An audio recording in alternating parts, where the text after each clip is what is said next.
哇！呢一輪我個 Micro 仔呢，好耐未拎出嚟推過噶咯。最近嘅注意力啊，除咗游水之外呢，就擺咗喺我架小步嗰度。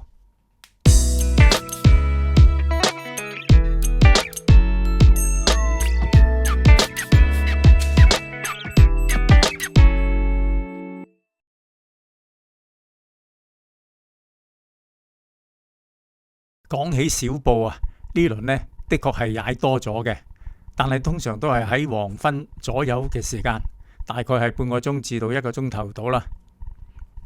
因為呢冇踩單車都有好多年啦，初初踩翻小步嘅時候呢，真係嚇親街坊嘅，左搖右擺。依家呢，踩咗我諗20零次到啦，覺得已經磨合咗好多啦，而且呢準備踩較為長嘅路程啊。當然啦，以單車徑為主嘅，志在運動下，開心下嘅啫。講翻 Micro 仔啊，部滑板車啊，係瑞士貨嚟嘅，我喺香港買，後來咧聽人講，如果喺淘寶買啊，可以平300-400蚊。我估 Micro 滑板車都係喺中國製造，所以可以平啲啩。有興趣嘅朋友可以考慮淘佢一淘嘅 Micro 滑板車啊，好實淨嘅。同埋結構好簡單，唔係咁容易壞嘅，唔係一定要買行貨。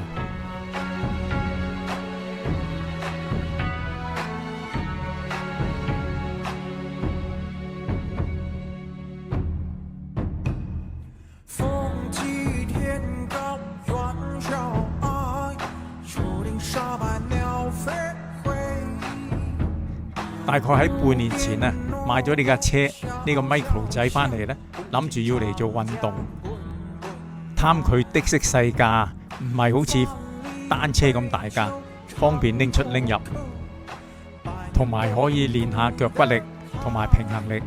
初初以為呢，佢係一種比較舒服嘅運動嚟嘅，起碼比起單車嚟講。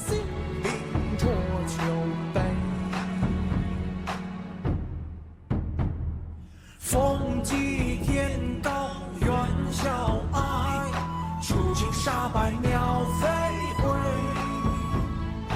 無邊落木蕭蕭下，不盡長江滾滾來，萬里悲秋長過客，百年羅賓孤燈台，艱難苦恨雙臂撩到心靈浊酒杯。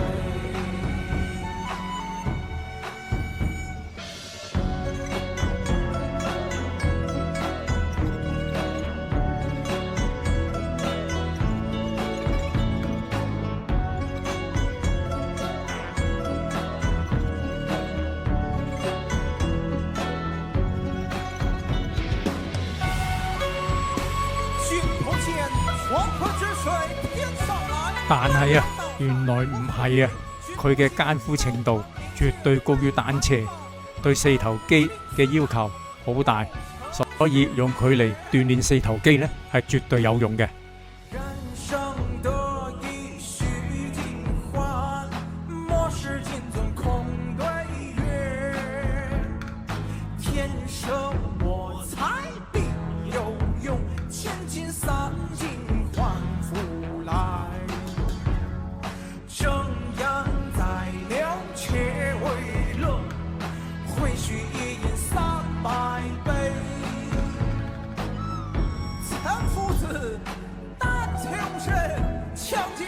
踩開單車嘅人啊，好少會有機會呢轉玩呢個滑板車嘅，因為滑板車就冇咩速度感啊，所謂唔係咁爽嘅玩得。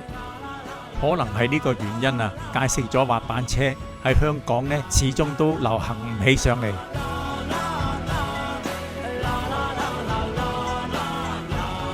其實香港嘅單車徑啊，而家都建設得唔錯嘅。有條件咧發展滑板車呢一種老少咸宜嘅運動，希望政府能夠聽到好多市民嘅心聲，盡快將電動滑板車合法化。外國呢，好多地方已經有關嘅經驗同埋監管嘅法例，應該唔係咁難嘅。好啦，多謝各位收睇，下次再見，拜拜。